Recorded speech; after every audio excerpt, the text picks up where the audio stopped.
Hi, friends. It's Michele Mattix from Sedona Meditation Experiences with another Sedona meditation adventure. What I want to talk to you about today is being triggered. We're coming up on the holiday season, and that's a time when a lot of us get triggered. It brings up a lot of old memories. It's difficult sometimes being around family that we don't see or get together with very often. And when you're triggered, it throws you into this space in yourself where suddenly you're not your normal self. You've got this flood of emotions, and it's like you're operating under some program that often you don't even see. So, what is triggering? Triggering is when somebody pushes your button. It can be a person that literally, says the thing that sets you off in a tirade. It can be not a person, it can just be a situation. You could be walking down the street and you see someone that reminds you unconsciously of someone that you have kind of unresolved feelings towards. Maybe it brings up bad feelings. And before you know it, you're in kind of a funky headspace. Your emotions are triggered and you might be thinking about things differently, or it's like this whole mood just drops over you. Sometimes triggering is more obvious, where somebody says something and it sets you off. There's images on movies where family members sometimes intentionally trigger other family members because they think it's funny. You say this thing and, grandpa's going to go off on a tirade. So when you get triggered, it's really not funny. I think of it as being possessed by the past. It's like some old energy, some old mood, some old mindset, some old feelings come up to the surface. And suddenly you're operating from that perspective. And the tricky thing is that you usually don't even know that you've been triggered. You just feel like, why am I so fill in the blank? Why am I so angry? Why am I so sad? Why am I so depressed? Why can't I get my groove on? And, we often think of, well, I'm not getting enough sleep, or I ate all that chocolate yesterday, or we try to find immediate things that we've done that might explain why we're not feeling our normal self. When the answer could be you got triggered by something. It could be, I've been triggered in the past by dates on the calendar. When a loved one who's passed, maybe it was the date of their passing, or it was their birthday, or some significant date that I wasn't remembering. And even if I had been remembering it, there's still this triggering that happens. Like suddenly I'm in this weird mood and I'm not sure why. A good friend of mine here in Sedona, who's very sensitive, gets triggered every harvest moon time around the fall equinox. There's something that just happens and her body gets very inflamed and she has a very hard time with her physical wellness. And she can't figure it out. Like, why does it happen at that time of the year? There's something going on. And to make it even harder to figure out, sometimes the triggers are things that we can pinpoint from our life. Like, oh, that lady I saw at the airport reminded me of my mother. And there's some unresolved feeling there. That's what triggered me. If you're able to get to that state of consciousness where you can recognize what triggered you. Sometimes, though, we're triggered by things that we don't have experiential memory of. Now, this is what happened to me in Ireland. I have a lot of Irish ancestry, and going to Ireland was a dream of mine that I've had for a long time. I wanted to go and see the land where many of my ancestors came from. And I really was curious to feel, what the land felt like there. And I had all these, kind of fantasy ideas that it was going to be a real homecoming, a sense of connection, etc. Well, you can probably guess that it didn't go that way. Ireland's beautiful. I don't mean to in any way throw any shade on Ireland. but it triggered my ancestral stuff.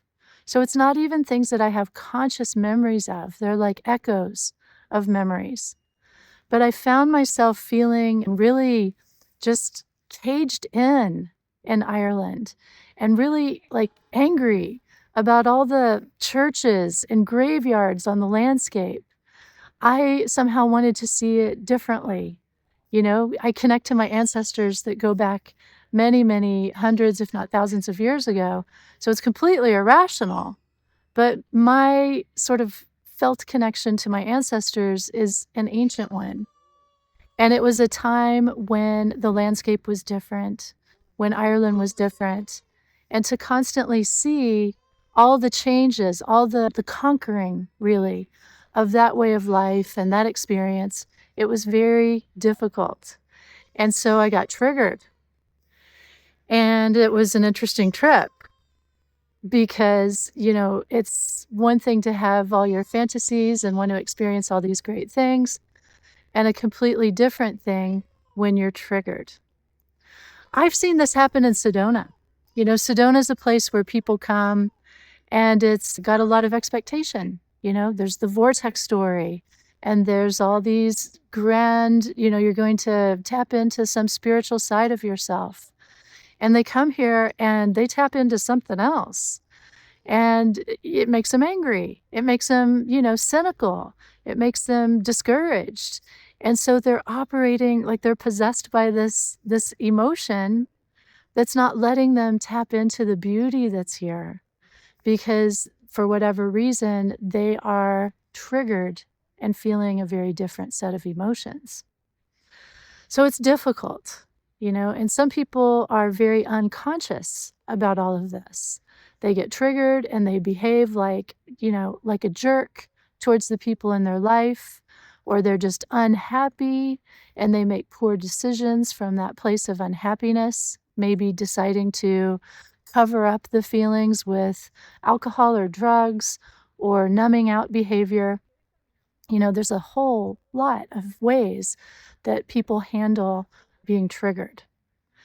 What I would like to share with you is how you can use mindfulness, specifically mindfulness, to help you when you've been triggered.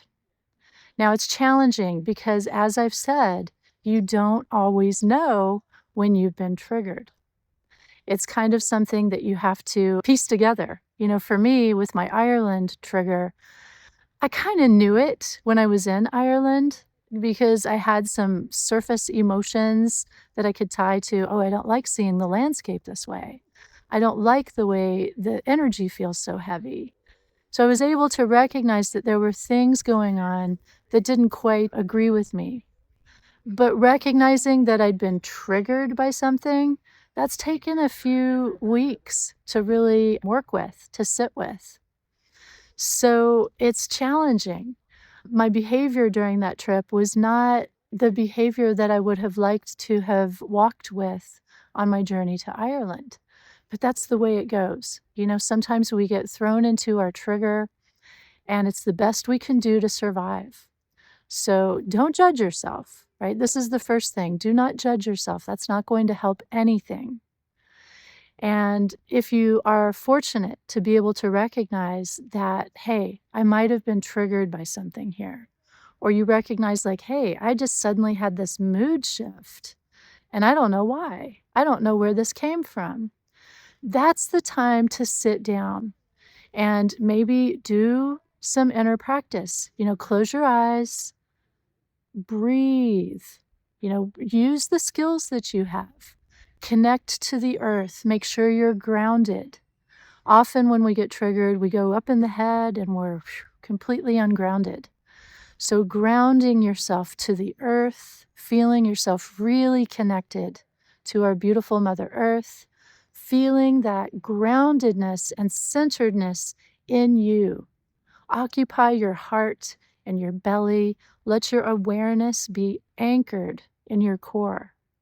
So you want to get out of the flighty, oh my God, what's going on? And into the presence, the connection to the earth, the groundedness. That's the first order.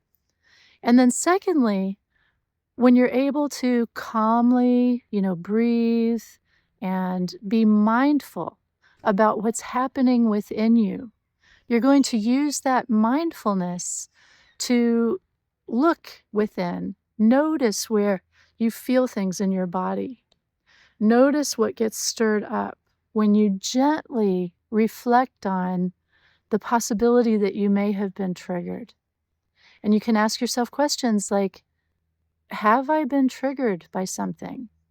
And don't consciously think it out. It's like you're presenting this question out there, to the spirits who walk with you, to your higher self, however you want to think of it. It's not a rational question to answer. Have I been triggered by something? And then you feel in your body. You kind of use your body as a dowsing rod to feel, what's alive, what sparks in you. And then you can go a little deeper. What is it that triggered me? And just kind of wait. Maybe an image will come to your mind, or a memory, or some other body sensation. It's kind of a slow process. But nobody can figure this out like you can. This isn't something you can go to somebody else for the answer. It's something that you'll have to sit and work out yourself. And of course, I'm here to help. This is where meditation and mindfulness can be very useful. I can walk you through the process of getting yourself grounded, getting out of the fight or flight, the scatter mind, and get grounded so that you can work with those questions and notice the subtle energy as it moves through your body and help you to identify what the heck happened, how did I get triggered, and how can I get myself out of this? And a lot of times I find getting out of it is simply awareness. Once you can shine the light of your awareness on that unconscious trigger, it dissolves it a little bit. And you can use other practices. You can sit with it. Maybe, do some prayer work. Sit with the feelings. Sit with the memory of a loved one. Work with it. So you don't have to just be triggered and run around like a headless chicken, upsetting all the people around you and being unhappy.